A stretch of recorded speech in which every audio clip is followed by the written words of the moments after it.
Greetings once again, my fellow Star Trek fans. I'd like to welcome you to another video. And I recently did a video counting down my top 10 personal favorite RMS Titanic model kits. I'm going to do the same thing in this video, but it's going to be with another woman, dear lady that's special to me. We're going to be doing the U.S.S. Enterprise, NCC-1701. Now I'm going to do my top 10 models of the Enterprise, and I consider the refit and the Enterprise NCC-1701 the same ship. So I'm going to do the top 10, and it's only going to be for the Enterprise, not the Enterprise D, E, F, or G. So I hope you enjoy the video, and let me know what you think, your favorite Enterprise model.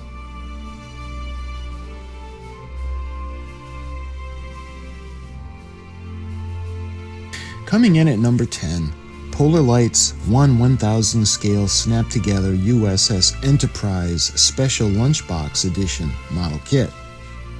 I had to include this model kit due to its uniqueness. This is the basic U.S.S. Enterprise NCC-1701 model kit. This snap together model kit comes with the standard decals and does include a bonus collectible sticker. What makes this kit special, and for me at least as a collector, is the fact that it comes in a retro-style metal lunchbox. The lunchbox is tin with a full-back lid and has a latch on the front to keep it closed. This kit does have the parts to make the Enterprise in all three versions: the first Pilot Edition, the second Pilot Edition, and the production version, and this kit was released in 2012.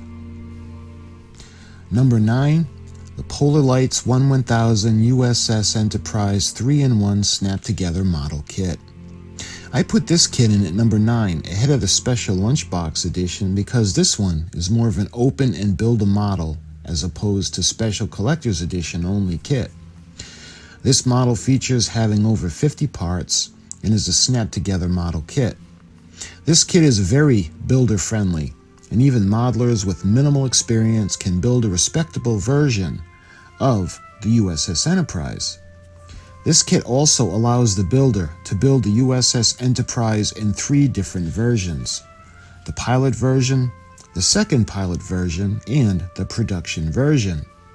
This kit was originally released in 2005. Number 8, Polar Lights 1/1000 scale U.S.S. Enterprise Space Seed Edition. Like the previous 2 issues, this is also the Polar Lights U.S.S. Enterprise. What makes this kit special is that it has the Space Seed Edition features. This model of the Enterprise comes with a 1/1000 scale of the SS Botany Bay, the ship that would introduce Khan to Star Trek fans.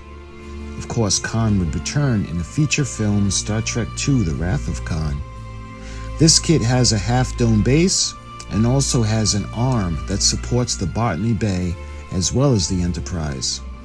As made famous by the studio photo of the Enterprise in Botany Bay while shooting at Deselos Studios during the filming of the Star Trek The Original Series episode Space Seed.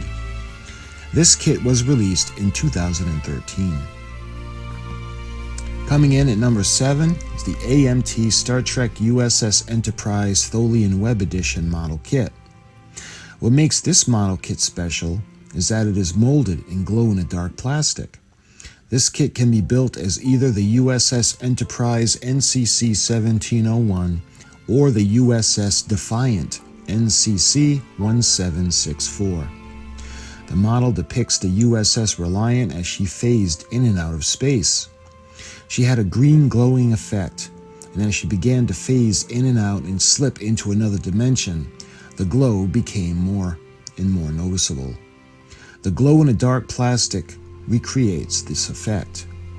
This kit comes with an additional glow-in-the-dark Tholian ships called spinners, and it also has a cardboard background depicting the web as the Tholian ships created to trap the Enterprise in.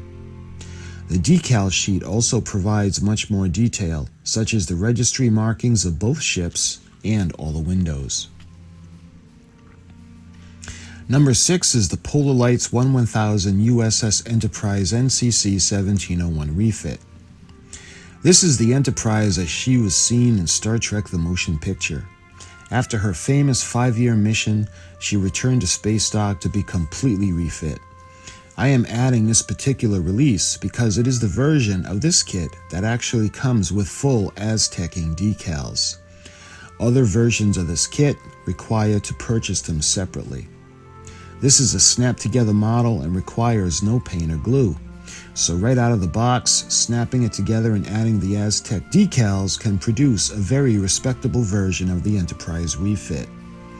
Released in 2009, this version of the kit is numbered POL 820.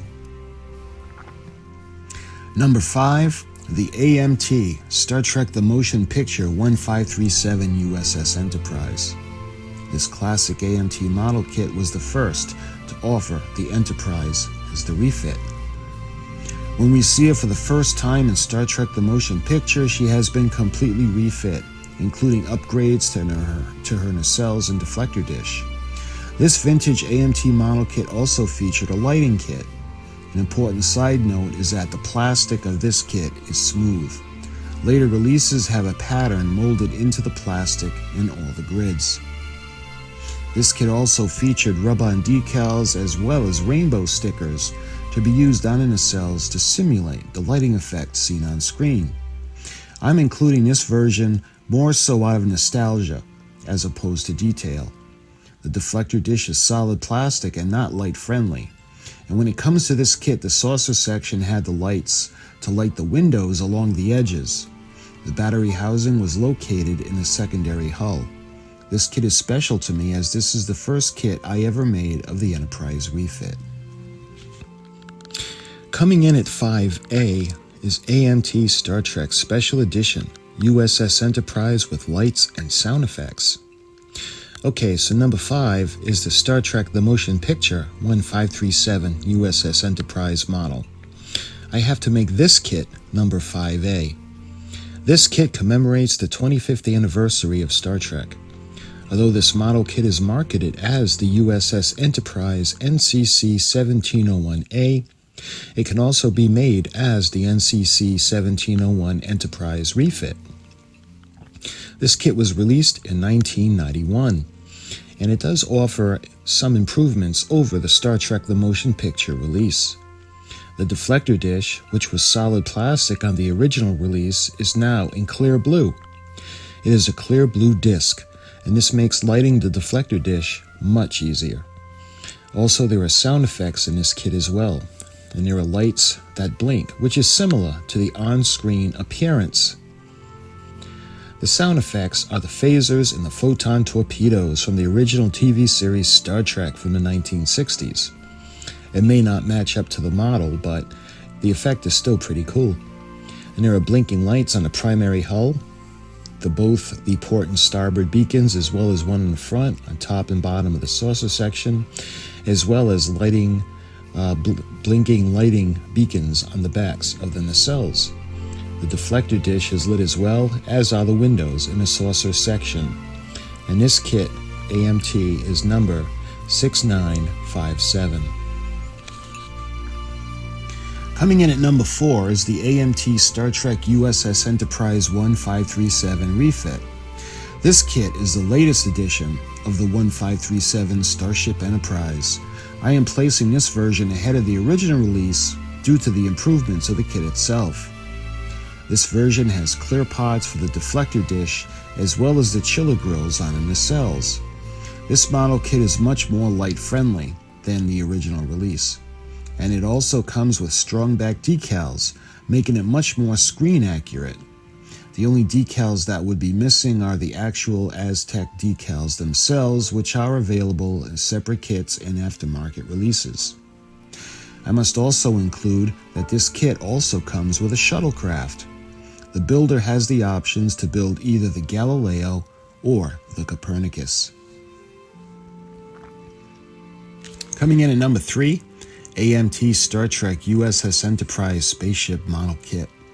Like the AMT Star Trek the Motion Picture Enterprise refit, I am putting this kit in at number 3 on my list, mainly due to nostalgia. Ever since I first started watching Star Trek, I have had this kit right along with me.